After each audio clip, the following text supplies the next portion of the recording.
Doesn't matter যে একটা women কোন সোসাইটি থেকে বিলং করছে, lower society, middle class society, upper society, নির্যাতন কিছু মহিলারা তারা এটাকে অ্যাজ আ ওয়েপন ইউজ করছে তাদের হাজবেন্ডের আগেনস্টে, তাদেরকে শিক্ষা দেওয়ার জন্য। নমস্কার, আমি অ্যাডভোকেট শিল্পা সেনগুপ্ত।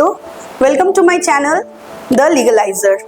আজকে আমার এই পডকাস্টের ফার্স্ট এপিসোডে আমাদের সাথে আছে অ্যাডভোকেট সৌরভ ঘোষাল। নমস্কার। সৌরভ, ওয়েলকাম। আজকে যে বিষয়টা নিয়ে আমরা আলোচনা করব সেটা হলো সেকশন 498A আইপিসি। সৌরভ, সবার আগে এটা জেনে নেব যে এই সেকশন 498A এটার এসেন্সটা কি?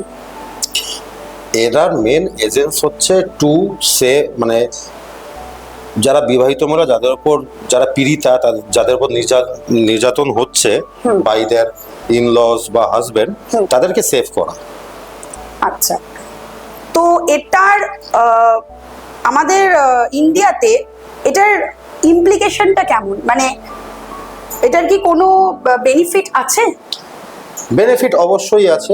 একটা ল অনেক দিন ধরে যখন প্রিভ্যালেন্ট আছে, এখনো প্রচুর অ্যাপ্লিকেশন আমাদের কোর্টে পেন্ডিং, এখনো ফাইল হচ্ছে, পেন্ডিং আছে অনেক কিছু। তো অবভিয়াসলি এটা লাভ তো আছে, কিন্তু যেটা আমরা জানি যে একটা কয়েনের দুটো সাইড হয়। একদম। যেমনি কিছু মহিলারা যারা সত্যি পীড়িতা, যাদের উপর সত্যি নির্যাতন হচ্ছে, তারা এখান থেকে লাভ পাচ্ছে, জাস্টিস পাচ্ছে, এবং কিছু জন আছে যারা এটা মিসইউজও করছে। তাহলে এই যে মিসইউজের কথাটা আপনি বলছেন, তো এই মিসইউজটা কিভাবে হচ্ছে? মানে এখন শোনা যাচ্ছে যে এই আইনটাকে মহিলারা ভীষণভাবে মিসইউজ করছে, একটা ট্রাম্প কার্ড হিসেবে ইউজ করছে। তো এই মিসইউজের জন্য একটি হাজবেন্ড বা ছেলে বা তার ফ্যামিলি মেম্বার্স মানে ইনলজরা তারা কিভাবে ফেস করছে জিনিসটা? খুব হ্যারাসমেন্ট হয় একটা ছেলের পক্ষে। একটা মানে যে ধরুন যে হয়তো করেইনি, তার নামে মিথ্যে যে কেস হয়েছে, শুধু তাকে নয়, এন্টায়ার ফ্যামিলিকে, যতজনা ওই ছেলেটার সাথে রিলেটেড আছে সবাইকে হ্যারাসমেন্ট ফেস করতে হয়। আপনি দেখবেন এটা, যদি আপনি জেনারেশন ওয়াইজ দেখেন, আমাদের বাবার যুগে আমরা কিন্তু এগুলো শুনতামও না, বাবা কাকার যুগে। এখন আপনি প্রত্যেকটা মোড়ে প্রত্যেকটা বাড়িতে এটা শুনবেন। এবার এটা দেখতে হবে যে সবকটাই কি কেস ফেক নাকি সবকটা কেসই জেনুইন ফেক মিলিয়েই আছে। একদম ঠিক আছে, কিন্তু এটা যেটা হয়ে গেছে হচ্ছে এই লটা বানানো এমন ভাবে হয়েছে যাতে উমেনরা টোটালি প্রোটেক্টেড হয়। কেন কি এই লটা বানানোর পেছনে ইন্টেনশনটা ওয়াজ ভেরি গুড।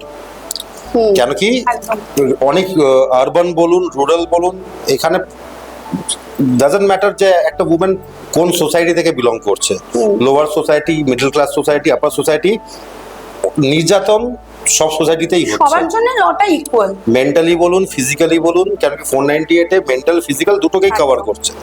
কিন্তু এবার এটা এমন একটা জায়গায় মানে মহিলাদের এই লটা এম্পাওয়ারমেন্ট হতে এমন জায়গায় চলে গেছে যে মেয়েরা এখন, মেয়েরা বলবো না, কিছু মহিলারা তারা এটাকে অ্যাজ আ ওয়েপন ইউজ করছে তাদের হাজবেন্ডের আগেনস্টে, তাদেরকে শিক্ষা দেওয়ার জন্য।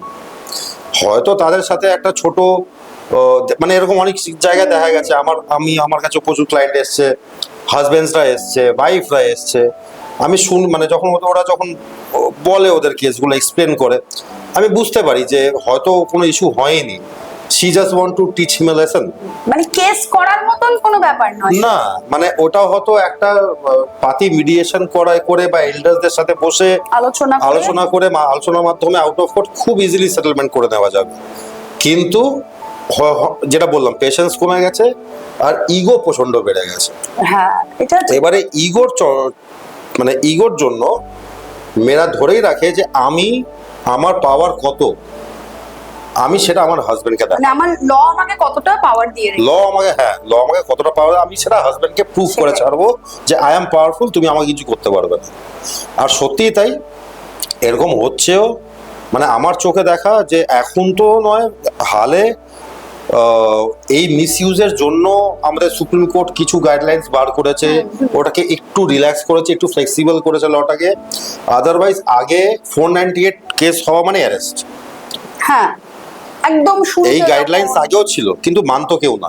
একদম শুরুতে যখন এই একদম সেকশনটা হয়, আমার চোখে দেখা একটা বুড়ো মহিলা, মানে ইনলস, মানে ফাদার ইনল মাদার ইনল, যাদের বয়স 60-এর ওপরে, দে আর বোথ সিনিয়র সিটিজেন, তারা 15-20 দিন করে জেল খেটেছে।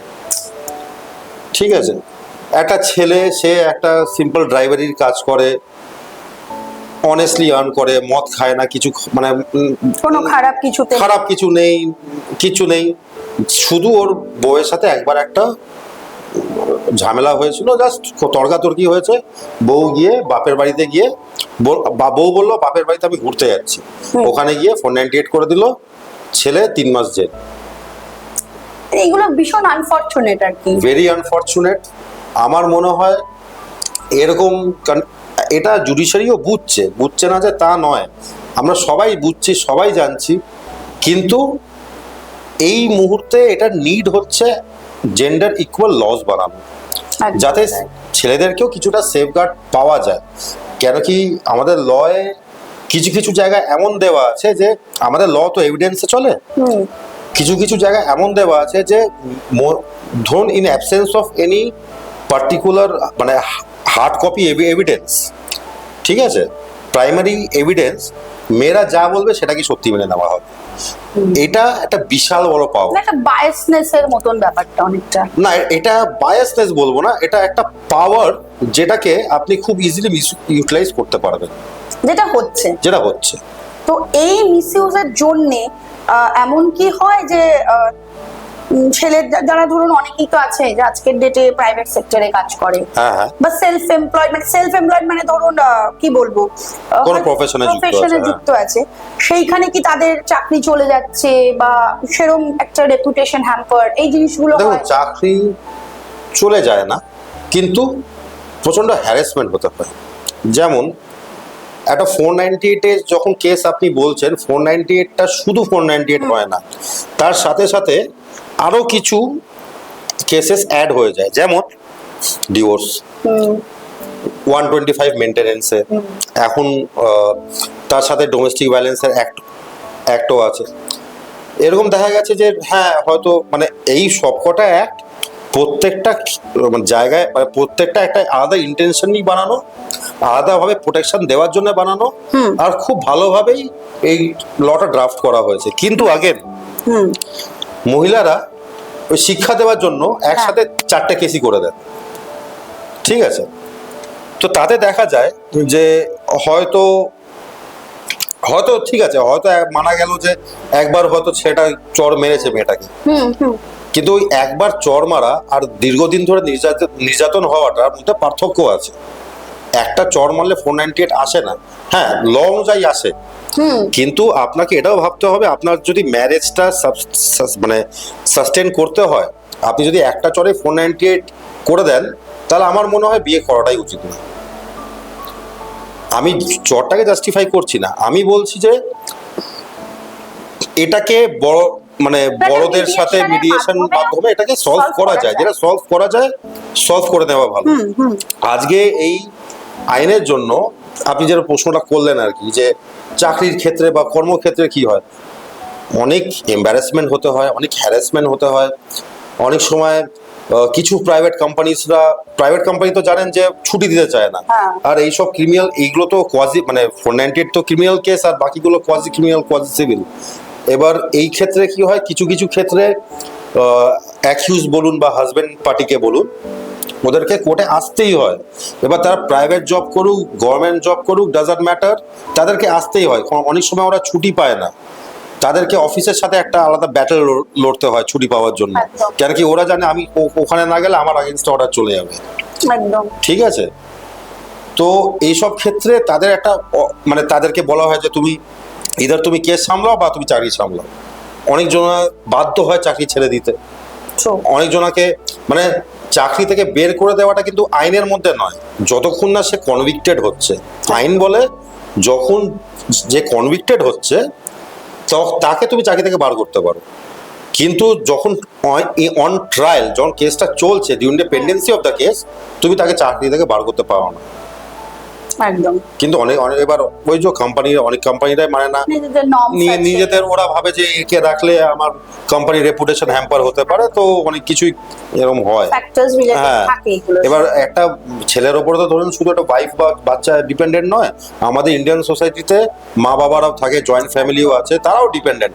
একটা ছেলে চাকরি চলে যাওয়া মানে মানে তার বুড়ো মা বাবা ওরা কি করে সামলাবে, ভেরি ট্রু। তাই না? তো এবার একটা যেটা জানতে চাইছি, যে এই যে 498A যেহেতু এখন এত মিসইউজ হচ্ছে, তো এটা মোটামুটি শোনা যাচ্ছে যে অনেক ক্ষেত্রে যে কেসগুলো ধরুন সত্যি সত্যি একটি মেয়ের উপরে টর্চার হয়েছে, কারণ 498A তো আপনার শুধু ফিজিক্যাল টর্চারটাকে না। কভার করে না, মেন্টাল টর্চারটাকেও Absolutely. কভার করে।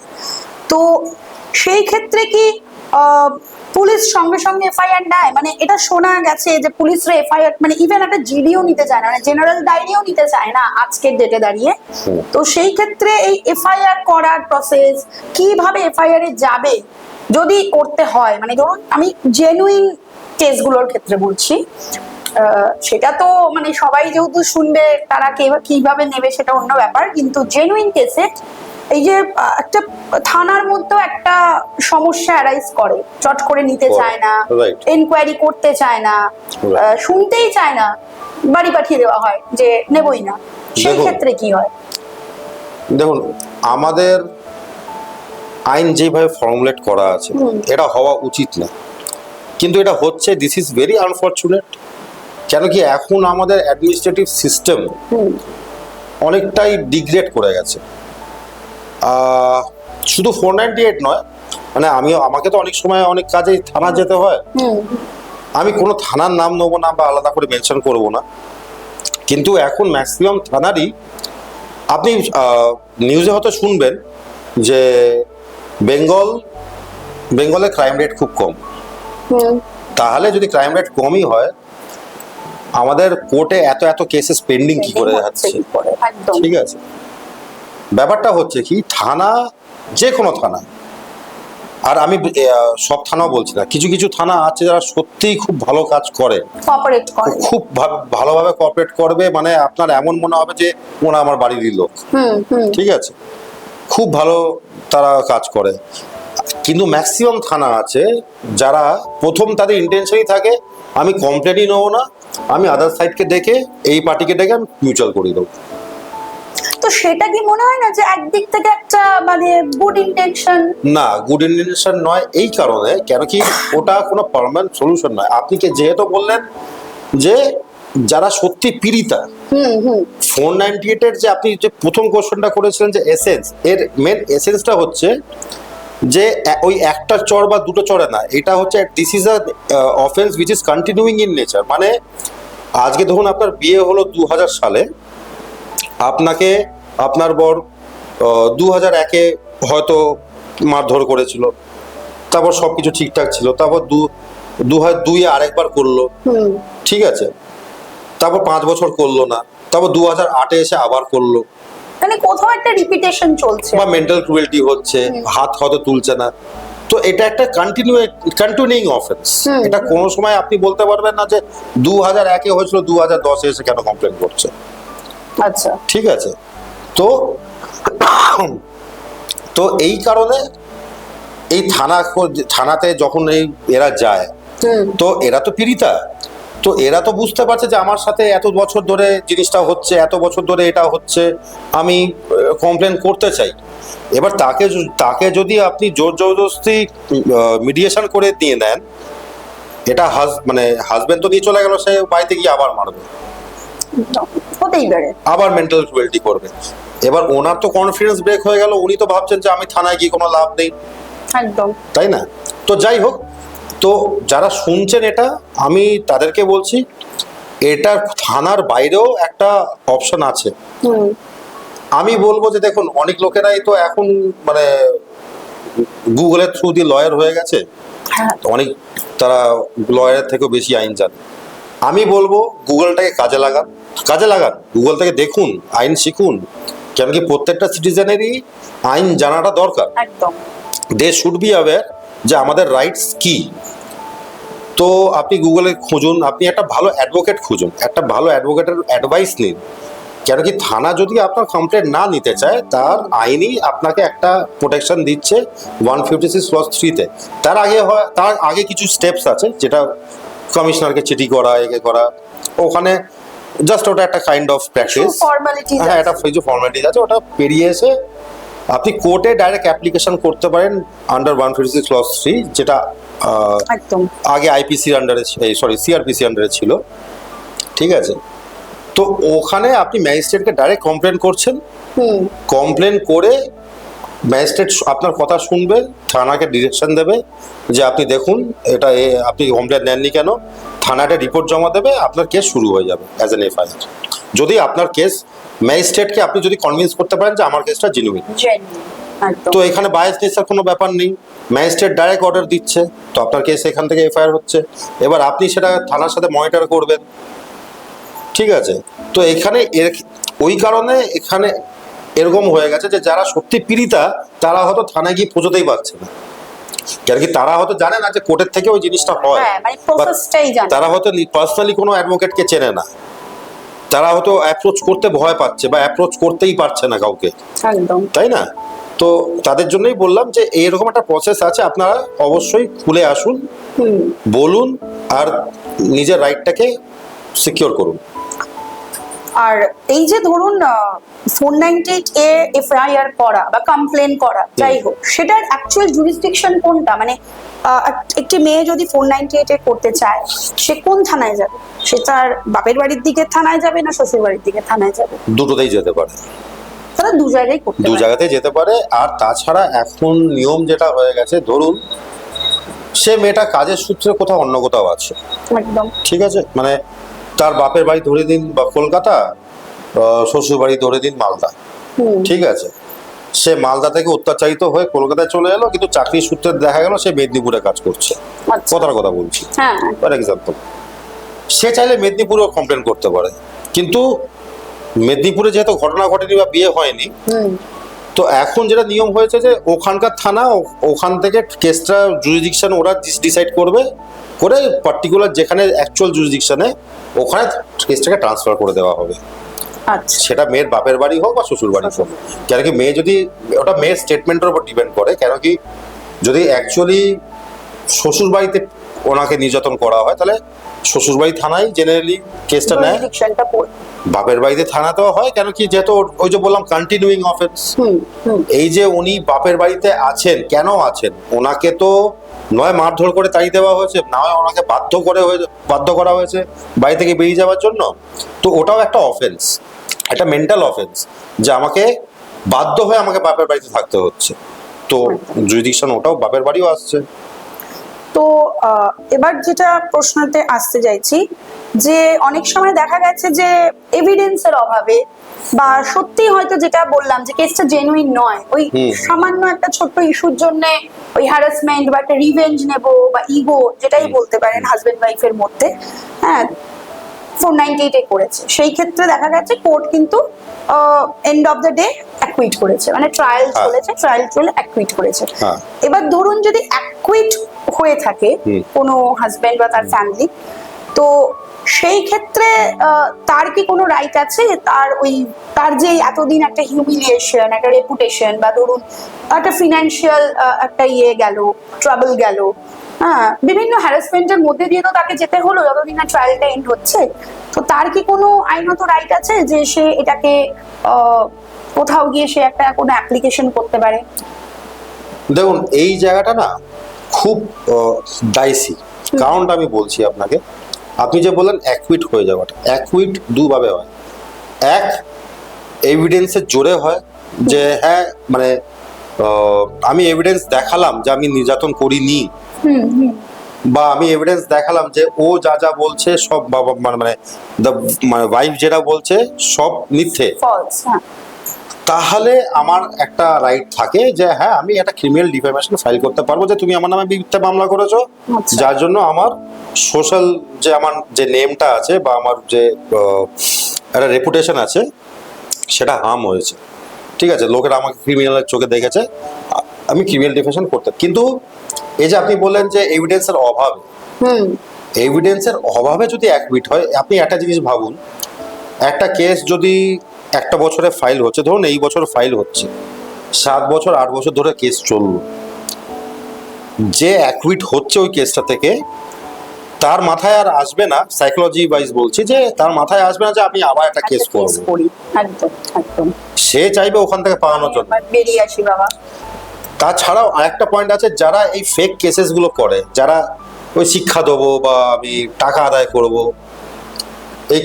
এই মেন্টালিটি নিয়ে কেস করে, তাদের কেস জেনারেলি ট্রায়াল অবধি পৌঁছায়ও না, তার আগেই সেটেলমেন্ট হয়ে যায়। সেটেলমেন্টে চলে যায়। কারণটা কিছুই না, কেন কি আপনি 498 তো শুধু হাজব্যান্ডের ক্ষেত্রে হয় না, আপনি ইনলস মানে sister enol, brother enol, father enol, mother enol, আপনি যখন পুরো ফ্যামিলিকে হ্যারাসমেন্ট করছেন, আপনি নিজেরটা নিয়ে নেবেন, কিন্তু ফ্যামিলির হ্যারাসমেন্টটা অনেকজন নিতে পারে না, একদম। কেন কি বয়স্ক থাকে, তাদেরকে বারবার কোর্টে আসা, বেল নেওয়া, হাজিরা দেওয়া, থানায় যাওয়া, তাদের স্টেটমেন্ট evidence দেওয়া, হওয়া, হ্যাঁ, ঠিক আছে, বারবার এভিডেন্সের জন্য আসা, তো একটা হ্যারাসমেন্ট।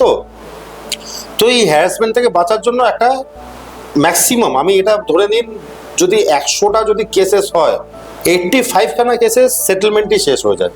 ওকে। কেন কি ওরাও চায় জিনিসটা শেষ হোক, মেয়েটাও চায় জিনিসটা শেষ হোক, তো একটা ইদার অ্যামাউন্ট দিয়ে বা একটা কিছু কন্ডিশনাল কিছু দিয়ে ওটা শেষ করে দেওয়া হয়।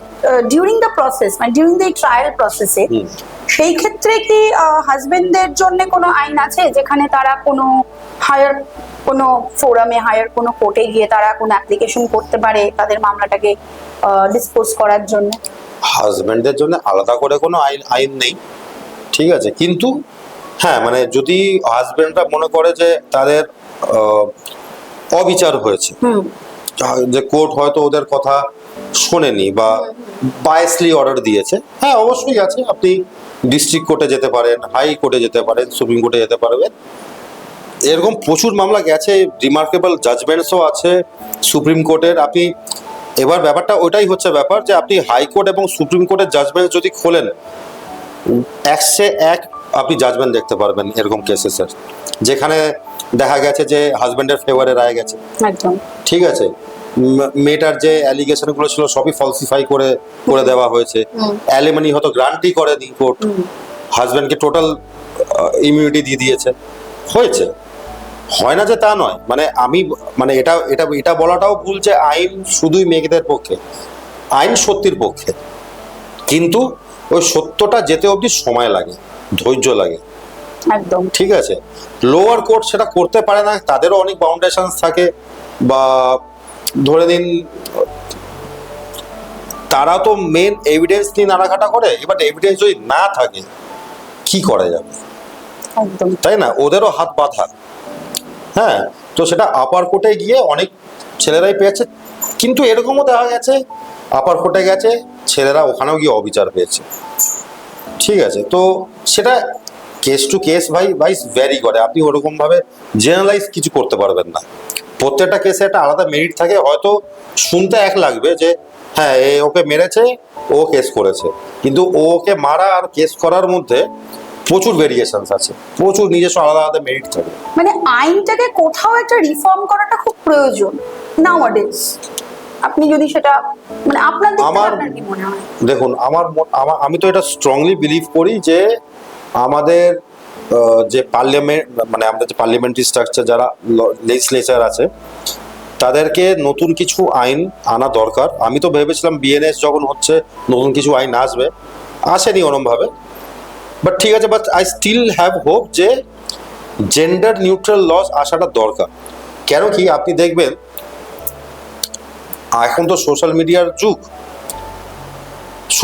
আপনি মানে নিউজ চ্যানেলে হয়তো নয়, কিন্তু সোশ্যাল মিডিয়াতে প্রচুর দেখবেন বউ ধরে হাজবেন্ডকে মারছে, বউ ধরে শাশুড়িকে মারছে, শোনা যাচ্ছে, মার্ডারও হয়ে যাচ্ছে, শ্বশুরকে এমন মারলো শ্বশুর মারা গেল, বউ, ঠিক আছে, ছেলের ওপর রেপ হচ্ছে, ঠিক আছে, তো ছেলেদের ওপর মলেস্টেশন হচ্ছে, ঠিক আছে, ছেলেকে মলেস্টেশন করছে, তো এইগুলোকে কে সামলাবে? এটার জন্য তো আলাদা করে কোনো আইন নেই, জেনারেল ল আছে ছেলেদের। এবার এখানে এটাও দেখতে হবে যে দেখুন, আমরা ছোটবেলা থেকেই আমাদের সোসাইটি বলে এসছে যে ছেলেরা কাঁদে না, ছেলেরা খুব স্ট্রং, মেয়েরা খুব উইক, এটা আমাদেরকে ছোটবেলা থেকে শেখানো হয়েছে। মানে ওরম ভাবে নয়, নানা রকম ভাবে শেখানো হয়েছে যে তুই মেয়েদের মতন কাঁদছিস কেন, হ্যাঁ, রাইট। ঠিক আছে। এটাকে মানে হয়তো কোনো মেয়েকে পার্টিকুলারলি ধরে বলেনি, কিন্তু পুরো একটা ছেলেকে বোঝানোর জন্য তোমায় এটা তো এইভাবে বোঝানো উচিত না। তো ছেলেরা ভাবে যে আমরা তো স্ট্রং, আমাকে কি কেন একটা মেয়ে মারবে। আমি এটা বলাটাই কারোর কাছে লজ্জা। আমি যদি থানায় যাই, গিয়ে বলি আমাকে আমার বউ পিটিয়েছে, মুখের ওপর আমি লিখে দিচ্ছি, মানে মুখের ওপর থানা যে লোকটা বসে আছে সে এসে দেবে। তো এই এম্বারাসমেন্টের জন্য অনেক ছেলেরাই যায় না, কিন্তু তা বলে কি এটা সত্য নয়? সত্য। এরকম অনেক বাড়ি আছে যেখানে ছেলেদের উপর অত্যাচার করা হয়। আমার মনে হয় ওদেরকে সেফগার্ড করার জন্য নয় একটা নিউট্রাল ল বানান, যে ছেলে হোক মেয়ে হোক সবাই এই জায়গাটা প্রোটেকশন পাবে, নয় মেয়েদের জন্য তো আইন আছে, বা আপনি ওখানে একটা আমার মনে হয় একটা অ্যাডিশন করে একটা ছেলেদের জন্য একটা প্রভিশন বানানো উচিত, যেখানে ছেলেরাও একটু সিকিউর ফিল করে। আদারওয়াইজ আপনি এরকম দেখবেন, রিসেন্টলি দেখেছেন একটা কেসে একটা ছেলে সুসাইড করে নিল। হ্যাঁ, এখন তো এরকম খুবই শোনা যাচ্ছে, সুইসাইড করছে বা মেরে দিচ্ছে, মার্ডার করে দিচ্ছে। মার্ডারটা তো ছেড়ে দিই, মার্ডার তো মার্ডারের দিকে চলে গেল, কিন্তু একটা ছেলে অ্যালিমানির চাপে, অ্যালিগেশনের চাপে, মানে মেয়েটা হয়তো তার একটা অন্য লাভার আছে, এতটাই মেন্টালি হ্যারাস, মেয়েটা অন্য কারোর সাথে লিভ ইন করছে, কিন্তু এদিকে কোর্টে কেস চলছে, তাকে অ্যালিমানি দিতে হচ্ছে। মানে তার তো সুসাইড ছাড়া আর কোনো উপায় থাকছে না। আমি বলছি না suicide is a option, no, suicide is never an option. আমি বলবো যারা এইসব এরম কোনো ভাবনা চিন্তা দিয়ে যাচ্ছেন, suicide is not an option at all. আপনারা কাউন্সিলিং করুন, আপনারা অ্যাডভোকেটের কাছে যান, আপনারা কিছু না কিছু একটা সলিউশন পাবেন। Suicide is not an option. একদম, আইন আপনাদের কাছে খোলাই রয়েছে। অ্যাডভোকেটস যারা আছে তারা always there to help you.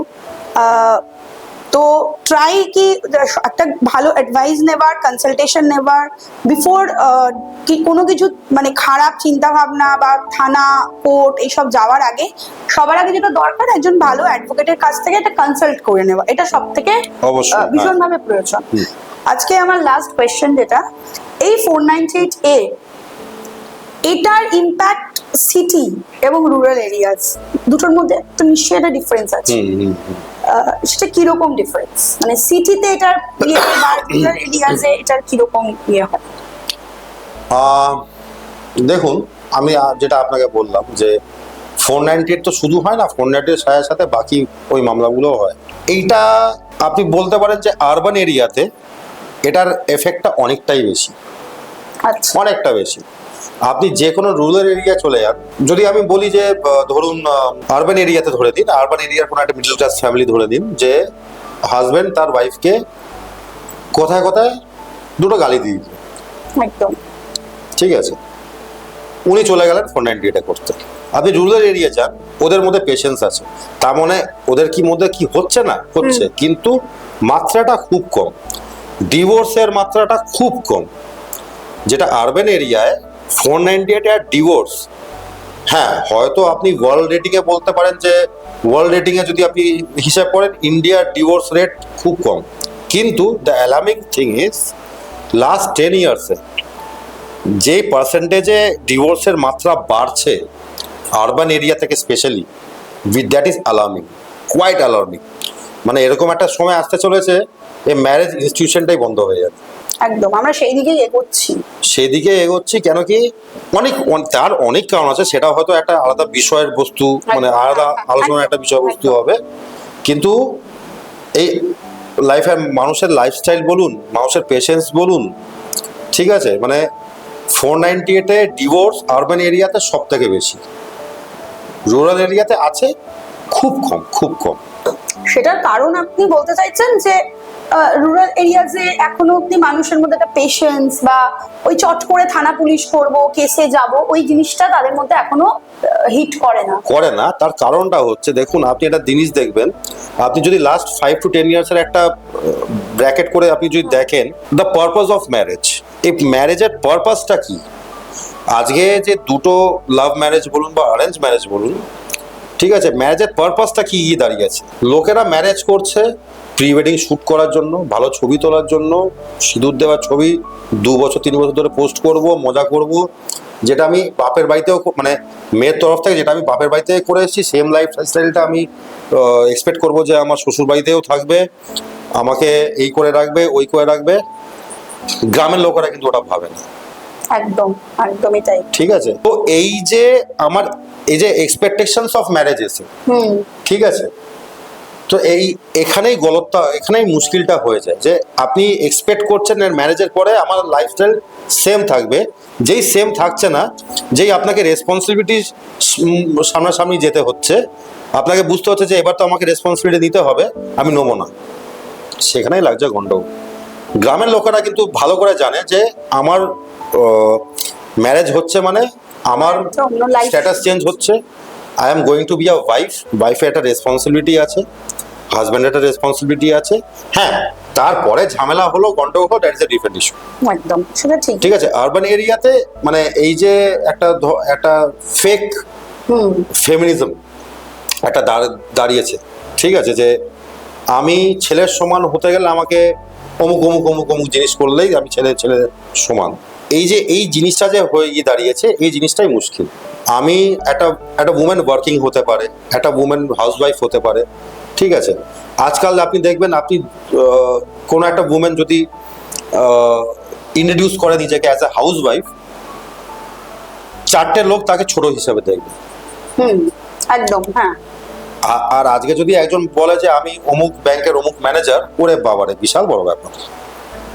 কিন্তু সেটা দেখবেন যে হাউসওয়াইফ, সে হয়তো বাড়িটাকে খুব সুন্দরভাবে সামলে রেখেছে, বাচ্চাদেরকে সামলাচ্ছে, বরকে সামলাচ্ছে, without any salary, without any expectation of salary.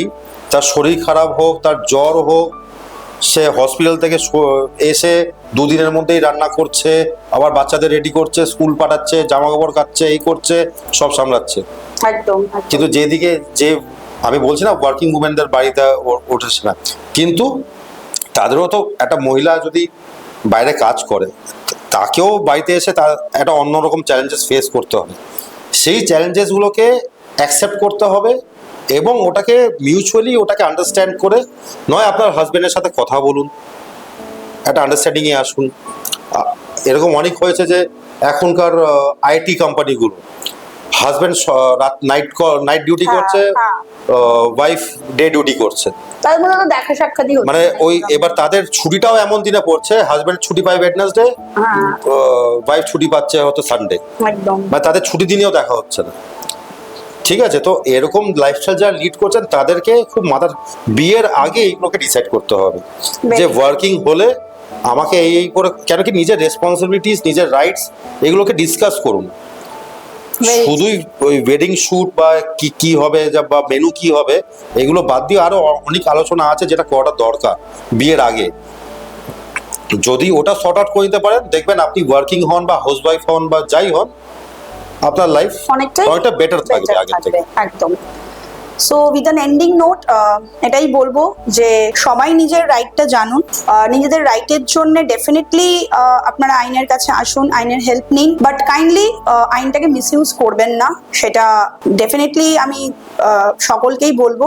এখানে কোনো পার্টিকুলার কোনো জেন্ডারকে মিন করা হয়নি, যেটা বেসিক্যালি সিনারিও, প্রেজেন্ট সিনারিও সোসাইটিতে, যেটার জন্য আমরা লিগাল জায়গা থেকে আমরা সেগুলো আরো বেশি করে হয়তো দেখতে পাচ্ছি, সেখান থেকেই বলা যে আপনারা আপনাদের যেটা লিগাল রাইট সেটা জানার জন্য আপনারা অ্যাডভোকেট সৌরভ ঘোষালের সাথে কনসাল্ট করতে পারেন, তার কাছে আসতে পারেন, বা there are many other advocates যাদের কাছে আপনারা যেতে পারেন। উইথ প্রপার কনসালটেশন আপনারা লিগাল জায়গাটায় এগোন। আর সৌরভ, আপনি কি বলতে চাইবেন সোসাইটিকে ফ্রম ইউর অ্যাসপেক্ট?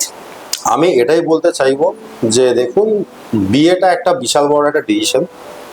হ্যাঁ, মানে আপনার বিয়ের ইন্টেনশন এটাও হবে না যে, মানে এটা হওয়া উচিত না যে আমি বিয়ে করলাম, হলো না হলো ডিভোর্স নিয়ে নিলাম, না একটা বিয়ে করলাম। সেটাই, বিয়েটা বিশাল বড় ডিসিশন। বিয়ে করার আগে আপনারা খুব ভালোভাবে চিন্তা করুন, মা বাবার সাথে আলোচনা করুন, ইনফ্যাক্ট আপনার পার্টনার সাথে আলোচনা করুন যে কিছু কিছু জিনিস আমার মনে হয় আলোচনা করা উচিত। যেমন কোনো ট্রমেটিক সিচুয়েশন হলে আপনার পার্টনার কিভাবে রিয়াক্ট করে, বা ছোটবেলায় সে কেমন এনভায়রনমেন্ট দেখেছে, তাদের মা বাবার মধ্যে ঝামেলা হতো কি হতো না, কে ডমিনেন্ট থাকতো, কে সাবমিসিভ থাকতো, তাহলে আপনি অনেক কিছু ক্লিয়ার হবে, বুঝতে পারবেন যে আপনার পার্টনার কেমন হতে চলেছে। কেন কি দেখুন, আপনার অ্যারেঞ্জ ম্যারেজ বলুন বা লাভ ম্যারেজ বলুন, প্রথম 4-5 মাসে বা 6 মাসে কিছু বোঝা যায় না। স্লোলি অ্যান্ড স্টেডিলি আপনি বুঝতে পারেন, এক একটা করে মানুষের লেয়ার খোলে, তখন কি আপনি বুঝতে পারবেন যে মানুষটা এরকম। তখন হাপিত টাচ করে এই মামলা করে তখন এই আবার এই ডিভোর্স 490 দিকে চলে যেতে হবে। এর থেকে বেটার আমি মানে বলছি না, যারা যারা তো অলরেডি ম্যারিড তাদের তো কিছু করার নেই, যারা যারা নির্যাতন হচ্ছেন তারা আইনি সাহায্য নিন, তাদের জন্য আইনের রাস্তা অলওয়েজ খোলা আছে।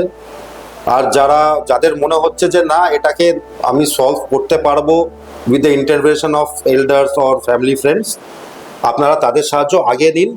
এটা মনে রাখবেন, মামলা বা divorce should be the lastest option. একদমই তাই। সো আজকের মতন এই এপিসোড এন্ড করছি। আপনাদের কেমন লাগলো কমেন্ট করে জানাবেন। And Sourav, very much thank you. Thank you. সবাই ভালো থাকবেন and subscribe my channel. Thank you so much.